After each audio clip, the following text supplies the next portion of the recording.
Today we're talking non-toxic interior design with someone we trust deeply. Erin Fetherston is Natasha's interior designer and close friend of both of ours. She's known for creating beautiful, timeless spaces that actually work for real life, and she's incredibly thoughtful about materials, finishes, and what we're bringing into our homes. I have to give a shout out to our mutual friend, Kimberly Vanderbeek, who introduced us because I said, I need to find an interior designer who is very into, non-toxic living. And so she introduced me to Erin. So we got a ton of questions. And every time I share a video of one of my kids' room or the living room or wherever it is in the house, so many questions come up. So today we're going to answer all of them. So the question that we got the most is where to invest first. Because if someone wants to reduce a toxin load in their home but feels overwhelmed, what's the best place to start? I think that's an excellent question. And I think that when you're looking at how to make your home less toxic, a stratified approach is really wise and strategic. I think, and of course, Natasha shares information about this all the time. I do think the kitchen is a great place to start. And I think also bedrooms, your sleep space, would be the two areas that I would prioritize in terms of making non-toxic or better swaps. So when you say the kitchen, you mean kitchen items or kitchen materials? I guess I do immediately think of kitchenware, which I still feel like maybe is not so much of a decorating item, but is in the realm of homewares and things we invest in our home. So I feel like kitchenware, plates, things that your food touches that comes into your body is certainly how I would personally prioritize investing in my own home.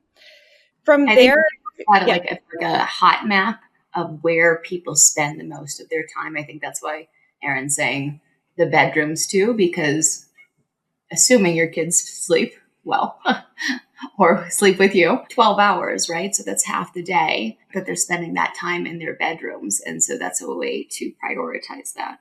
I'm big on no carpet, which Erin has been an amazing resource in finding all the different kinds of rugs.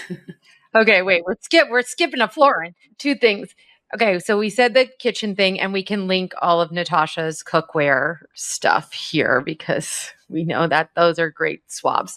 The bedroom is the priority, the flooring? If we're taking a stratified approach, and Natasha, I would love to hear your opinion. I also feel let's start where it's easiest to start, right? Because changing your hardwood floors might be inaccessible to most people. That's expensive. That's life disruption. That's a big undertaking. So unless you happen to be in the middle of building a house from scratch and you can be informed to make those choices from the get-go, that's an amazing position to be in, but not everybody is. So I would really start with, quite simply, the bed itself, the mattress, the bedding, and the pillow inserts. And the good news is that is a category that has been addressed in terms of us having options in the marketplace. Whereas as we work our way through this conversation in the house, unfortunately, not every category of home has yet been addressed with multiple options at multiple price points quite yet. I would say it's an emerging opportunity. It's still somewhat of a white space. But I think when it comes to the bed, the mattress, the bedding, where your face and your children's face really is all night, hopefully for 12 hours, like Natasha said, that is where I would start. And I would almost within the bedroom, work out in a circle from there. So the mattress, the bedding, the pillows, the bed frame itself, what's on your nightstands. And then if you have the opportunity to address the materials in your room, looking at your paint and your hardwood flooring, that's an amazing privilege if you get to do that. And we can certainly share resources about that as well. But if you need to make an immediate change, I think starting with the bed is good. And if you can't, know that investing in a high quality air purifier can very much reduce your toxic load. If you have carpet or VOC paint or wallpaper. People did ask about replacing their carpeting with hardwood floors. Is there something that they should consider when doing that. And someone said, do you have thoughts on hardwood floors over concrete foundations? Natasha, I'm gonna let you speak to that because I feel like. So I looked into this. So concrete floors, while yes, they wouldn't have toxins released into the air, the problem is EMF can get trapped in there. That can be problematic. Obviously, you're going to have concrete flooring for like your foundation, anything built on slab. So you'll have concrete there, and then you put your wood floors there. But I'm talking about concrete walls and whatnot. So what matters most when choosing a bed frame and beds? And what are some of your favorite brands? So I think when it comes to your mattress, thankfully, over the last few years, I feel like there are so many more certified organic mattress options on the market. And they have a variety of firmness, softness, like all of the different options that you would want in a mattress.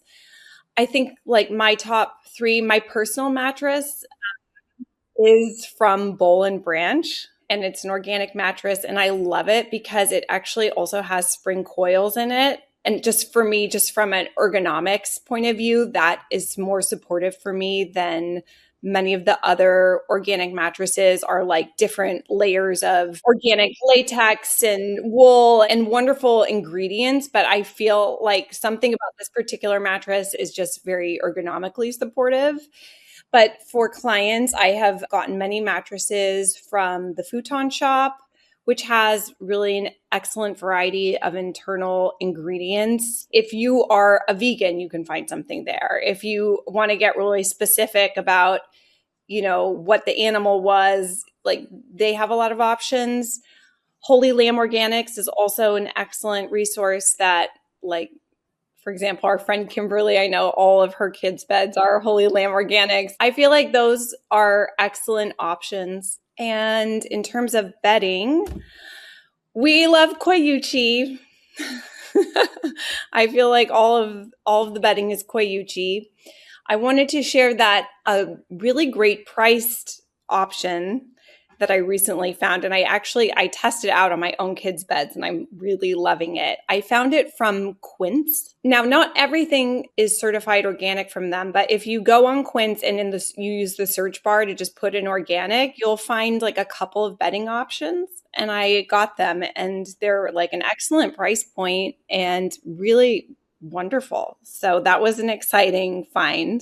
That's great. And you have to mention that if you can't get organic, that's okay. You want to look for natural materials like cotton and linen and wool. It's a plus if it's organic, but you want to stay away from anything that's like wrinkle free or stain resistant or water resistant, because then they add antimicrobial. They'll be adding different coatings to bedding, which is always shocking to me. Do you want to share your mattresses, Natasha? So some of my favorites, I think it really just depends with the mattresses. You have to go out and test them and see which one works best with you. And luckily, so many of them are popping up with stores and brick and mortar places that you can actually go and try them out. So we love Naturepedic, Holy Lamb Organic, and Avocado and Savvy Rest. Those are the ones we've all tried and had. And I tried the Coyuchi. And you tried the Coyuchi, yes. And I love it. How is the Coyuchi mattress? Because they only recently launched it and I haven't experienced it yet.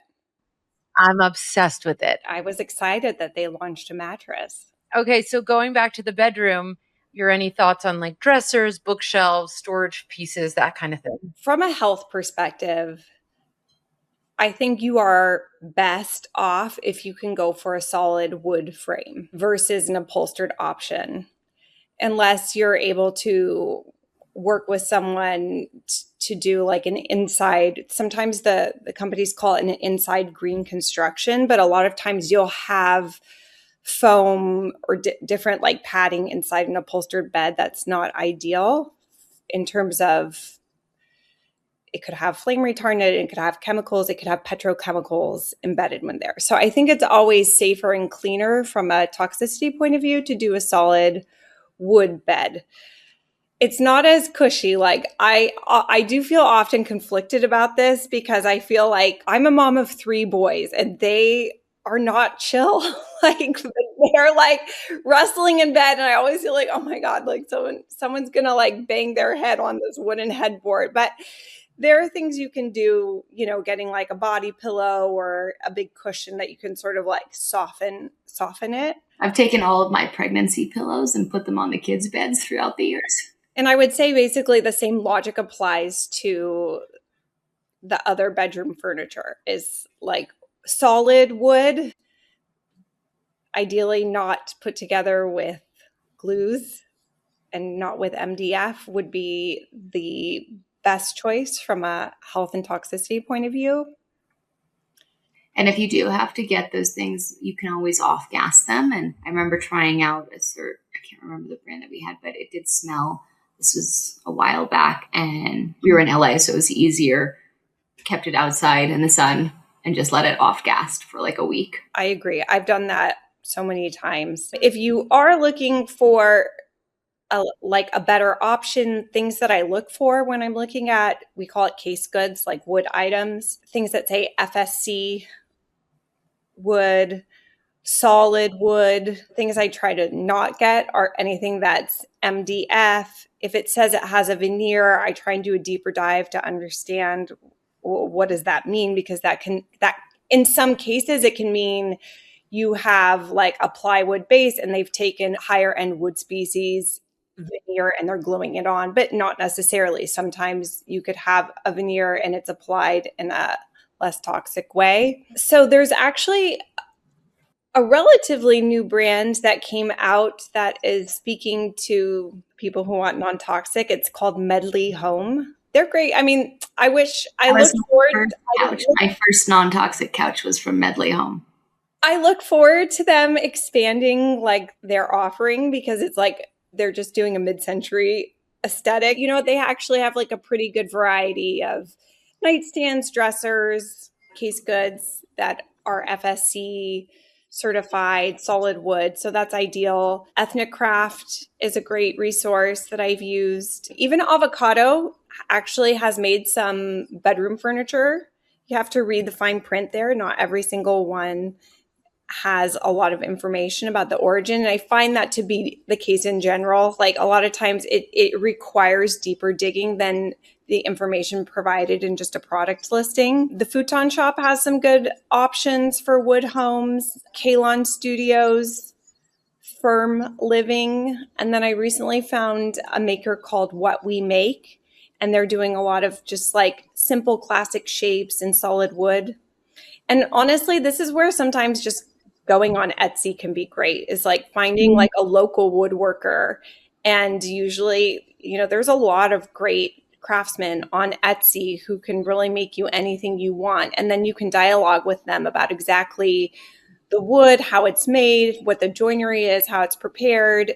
And it may not be certified organic, just like sometimes you go to the farmer's market and the small farms don't have the certification, but you can have some confidence when you have that contact. And there's a lot of amazing people out there who'll make it like the old school way, the Amish way. That's how I found George Cole. My first like solid wood cutting board was from Etsy. Oh yeah. I mean, I feel like I find a lot of amazing. Erin, you found a rug for Natasha that we've linked before that's like fantastic. Morocco something. Oh yeah, lots of great like Moroccan rug vendors on Etsy. Yes. So you can really get it for a great value because you're cutting out a lot of the middle steps of wholesale markups. And for wood, I think a lot of times what is it like making something so expensive to buy from like a Crate and Barrel type of store is the shipping cost. So if you can find someone like local, sometimes you can get like good value because there's not all of like the padded delivery fees if you can get someone close to you, close by. Speaking of cutting costs, a lot of people asked about IKEA and your take on IKEA from a material standpoint. I haven't really looked closely at IKEA in a while. My impression is that IKEA does a lot of MDF when it comes to the wood, but I don't have an educated perspective because sometimes like big companies step up and they respond to rising consumer demand. So I feel like the more customers are becoming aware and becoming interested and informed, the more these larger companies are going to address the demand. So it would be worthwhile looking on there, and you just have to, it's just like reading food labels. You have to be patient and dig through it and really see what it is they have to say. But things you want to be looking for is like solid wood is like a good sign, and just trying to understand like how it was assembled. Another question that we got is that Nugget style play couches. What does that mean? What is the Nugget style? Nugget was the original like play-based type couch that had different components where the child could pull it apart and build different things. So Wiggy Wama is a better version of the Nugget. It's not 100% non-toxic, but it is a much better version. And honestly, air purifiers, vacuuming, dusting, wet dusting, that all helps a lot with furniture. I think we get asked about couches every time I show my couches. I think couch is an important one because when we talk about the hot spots of the home and like where you're really like putting your face, you know, like you don't necessarily like have your face on your dining table or even like your chair, but like your face is really on your sofa. So I feel like proximity makes it important. I look forward to more brands waking up to our interest in better natural materials. Currently, there's not a ton of like ready to go options, but I'll share the sources that I found and I'll share just like some general tips. Unfortunately, one thing that just is kind of a bummer is performance fabrics are some of the most toxic options out there because the way that the coating that they put on there to make it performance, meaning it's like completely stain resistant and holds up, is pretty toxic.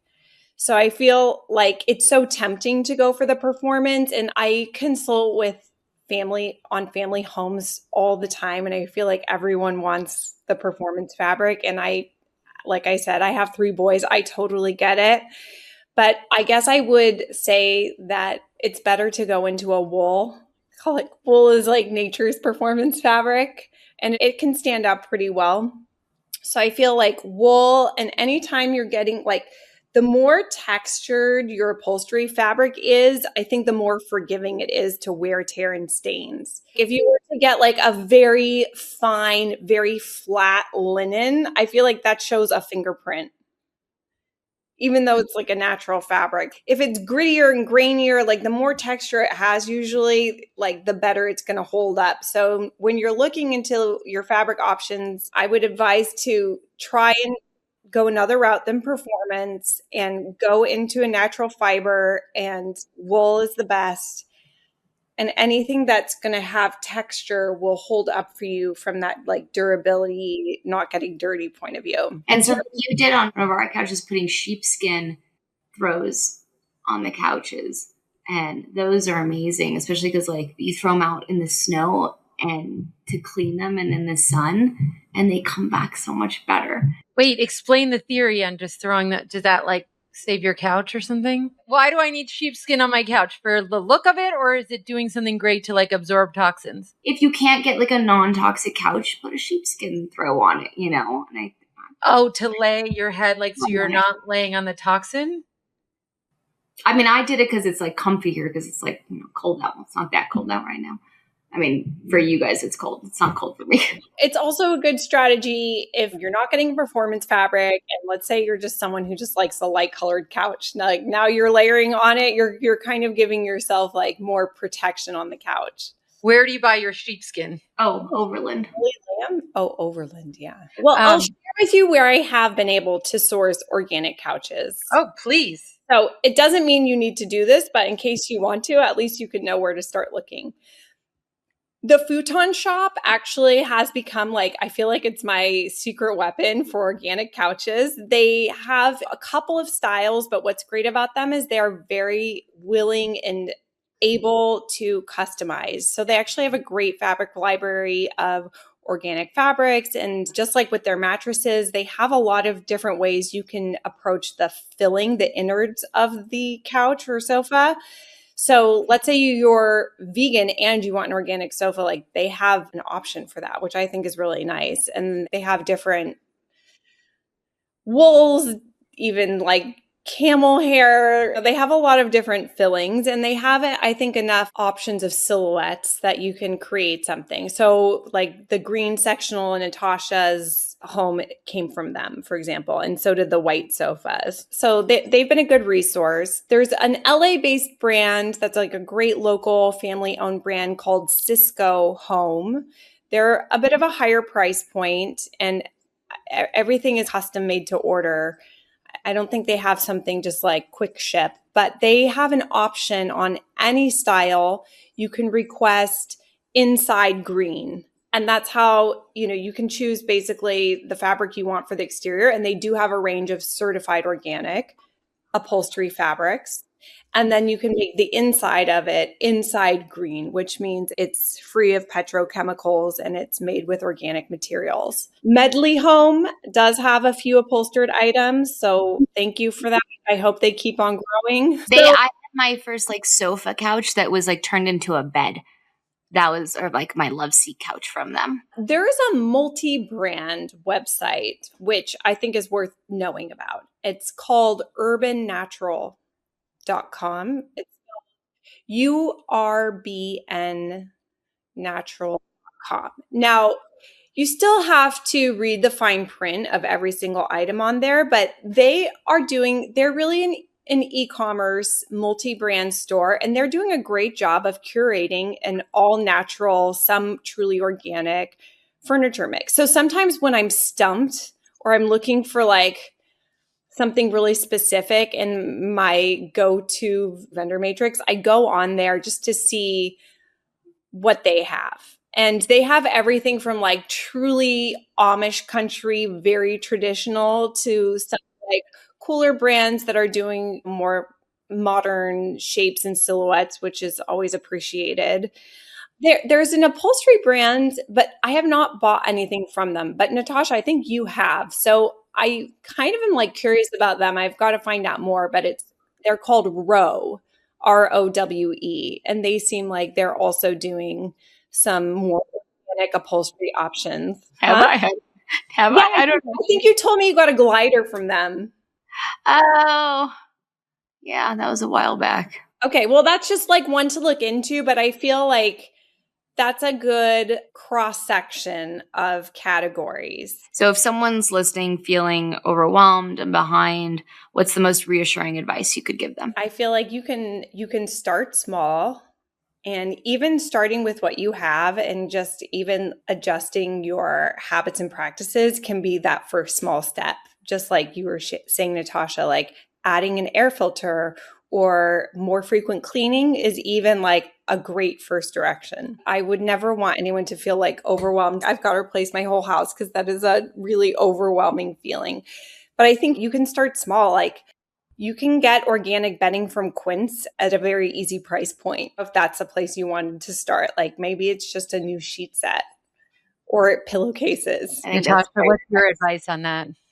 I think that's great advice. Honestly, that's how I started. I was always very much focused on food. And then when I learned more about environmental toxins, and I slowly started to replace things, and I focused on the big ticket items, like where they slept first, and then started with just the mattress pad, and then and the pillowcase, and then when I was able to replace the mattress, I did replace the actual pillows and the bedding. I went from there, and then I had carpet in my oldest son's room, ripped that out when I was able to, and put in wood floors. Thanks, Grandma, for my mom. She was like, "You have to put carpet in the room. It's so much cozier." But she had no idea about toxins, and neither did I at that point about the toxicity of carpet. It makes a big difference. And I notice that when we travel and there's carpet in a room, it really makes my third child, who has viral induced asthma, it induces her asthma a lot more just because of the dust and the glues that are used in rugs and the synthetic materials that are often used, unfortunately. But I feel like I see things going back to people making things and being more artisanal. So I feel like there's a lot there. And Etsy has so much great stuff. I feel like Etsy used to be amazing with all the artisans, but you have to now tease it apart. I ordered like fairy wings from 3 different sites, and one was amazing, totally like handmade perfect. And the other ones were complete. And so I feel like now you have to tease it apart more and ask more questions. So true. There's a lot of Etsy things popping up that are not what they seem. Yeah. They'll just ask questions. And the more you go to the stores and ask, go to IKEA, ask them, say, hey, do you have solid wood? This is how things change. The people at the grocery store know me all the time because I go to the managers and I say, hey, can you carry this version because it's better? And then we have lots of conversations and we chit chat all the time.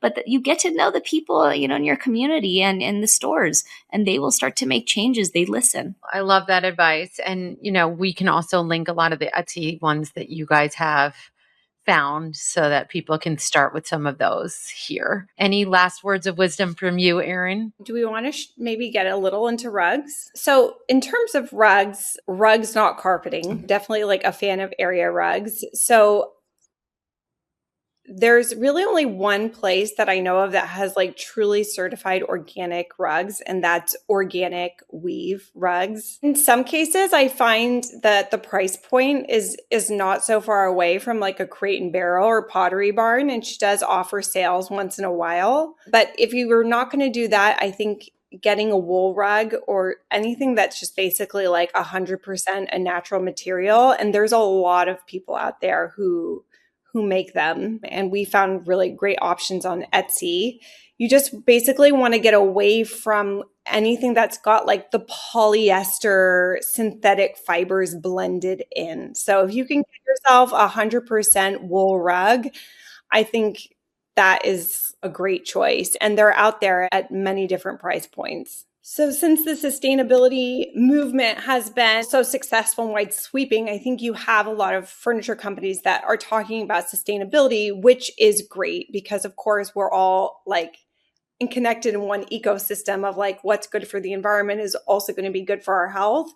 But I think that like sometimes just because a furniture company has good sustainability practices, it might not necessarily mean that that product is aligned with what we're looking for from a like toxicity management and health point of view. So for example, like I'll see a lot of people doing, especially when it comes to like recycled materials, recycling plastics, like weaving plastic into a rug. Like I guess they found a way to recycle plastic. So it's like not floating in the ocean, but that's not what I want my child playing on. So just don't be fooled by the sustainability headlines. It doesn't necessarily mean that's what you're looking for. And I just wanted to share like a couple of certifications that are becoming more common, just so people understand like what they mean and what to look for. It's just the same how we have like non-GMO, organic. What does it all mean on the food labels? So one label that I'm seeing more and more, it's called FSC certification. That pertains to items made from wood. So FSC stands for the Forest Stewardship Council, and a certification from them means that the wood or a forest-based product come from a responsibly managed forest that meet strict environmental, social, and economic standards. So this means that it's the way that they're sourcing and it protects the forest people and ecosystems. But like I personally wouldn't stop there because you could take FSC wood and you could like glue it together. But it's usually a good indication. Like I feel most of, the companies that I all like do have the FSC certification, and it's usually an indicator of other positive practices. But you don't want to just stop there. And then, of course, Green Guard certification is one that we see a lot. And I'm seeing it more and more from some of like the big brands, certainly like Pottery Barn Kids, Crate and Barrel Kids. They're becoming really mindful about it in their kids' products to at least offer you the Green Guard certification. Which it doesn't necessarily mean that it's organic, though. It's just focusing on... It's a focusing on the emissions, on it being like having lower chemical or VOC emissions. So it's pointing in the right direction, but it may not be a total green light. And it's definitely a better one to choose from for sure. Than like something that's made from MDF that has a high emission rate of volatile organic compounds and formaldehyde and whatnot. And then in terms of fabric, like upholstery based things, some things that's GOTS, it's GOTS, GOTS certified. And that means it is from organic, 100% organic cotton. And then you have the Okotex, and that's another one that is good when we see it. An Okotex certification indicates a textile product has been tested for harmful substances and is considered safe for human contact, often down to very strict limits. So it means they don't test everything. There's like usually a set of, I believe it's like 100 different types of toxins that they look at. So it's not everything, but it's a very good indicator. Usually they'll look at like the type of dyes that they're using. And so that's important, especially in fabric material selection. So read your labels, look for Erin's links, look for Natasha's kitchen recommendations. I've learned a lot. Love you. Thank you guys so much. It's so fun. This podcast does not constitute medical advice or recommendation. Please consult your doctor.